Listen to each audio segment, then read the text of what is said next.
As our time is short, we thought we would focus on just one of a number of self-care or self-management tools that Matt has talked a little bit about there. And that's to calm the nervous system and to activate the parasympathetic nervous system, that counterbalance to that fight or flight sympathetic nervous system. So we're looking to rest and digest. And one of the ways is mindfulness, also known as mindful stress reduction. I'm sure lots of you have heard about this. It's being used in schools and business and community, and especially now in this stressful time during COVID, it's a tool that people are looking towards. So mindfulness is related to meditation with a deliberate practice of paying attention to the present. It's an awareness and acceptance of body sensations, thoughts, and emotions without trying to escape, avoid, or change them. Well, not thinking about the past or future, but just being in that moment without judgment. John Kabat-Zinn, who is the sort of the father of modern-day mindfulness, says it's a regular disciplined practice of paying attention to the present without trying to fix it or change anything. People often report that they can't clear their minds. But mindfulness, however, does not require clearing of your mind. It only requires an attempt to pay attention to your experience in the moment. So there's a few guiding principles I just want to touch on around mindfulness. One of them is non-judgmental. So it's paying attention to our experience in a non-judgmental way and accepting things without thinking the experience is good or bad or right or wrong. It's patience, and you do need patience to learn mindfulness. It does take some time, but it's letting things unfold in their own time, practicing patience with ourselves, and why rush through some moments in order to get to better ones? Each one in your life, that moment is right now. So also beginner's mind. Too often we let our thinking and our beliefs about what we know stop us from seeing things as they really are. Cultivating a curious mind that's willing to see everything as it is for the very first time.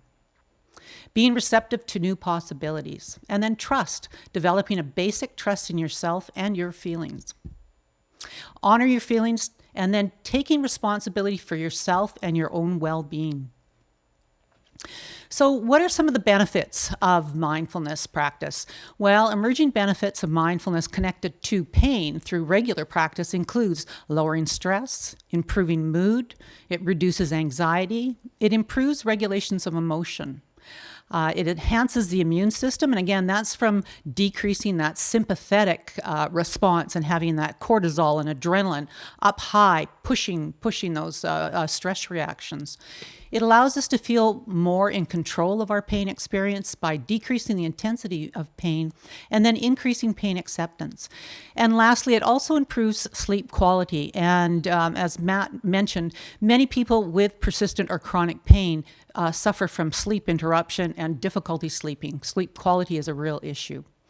So besides building mindfulness into a set routine or deliberate formal practice, which is very good, and you really do need to do some practice, and we're going to do that in a moment with Matt leading us, we're also able to just build it into a moment. There's always a way to introduce it into everyday life as well. So activities that tend to leave you feeling more relaxed. Incorporating mindfulness during the activity allows you to activate that rest and digest, that parasympathetic system, I should say, even more often. You're able to focus on the present moment instead of barely noticing the activity as you replay conversations or events or in your head and think about what must be done. Just taking that moment and being present in it, even if it's just a daily activity. So here's a few examples where you can practice mindfulness anytime in an informal way, such as washing dishes. Notice the water. Feel the sensation of the warmth, the bubbles, and your hands on the dishes. Slow your movements down and pause for a moment. Pay attention to each piece you're washing. You might run into a piece that's really meaningful, and you can connect that memory to some glass that your mother gave you, etc. So again, just being in that moment.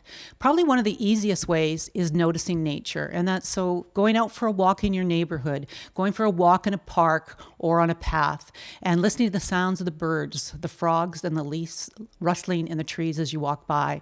I did this yesterday walking on the Nickel-Mackle, and I deliberately was giving myself a break and a rest. letting my mind just relax and being in the moment. Listened to 4 different bird sounds, including a rooster across the river. I noticed the water lapping on the shore of the river. Looked at a bright sailboat and noticed how vibrant the color was. Felt the wind in my face when I turned the corner. So again, I think if you want to start somewhere, walking in nature is a good place. Think about some of the examples where you could incorporate mindfulness principles into everyday life, purposely doing something mindfully and focus in on that experience. When we practice and strengthen our observer self, invested in the moment, we can start to dial into mindfulness during our daily activities.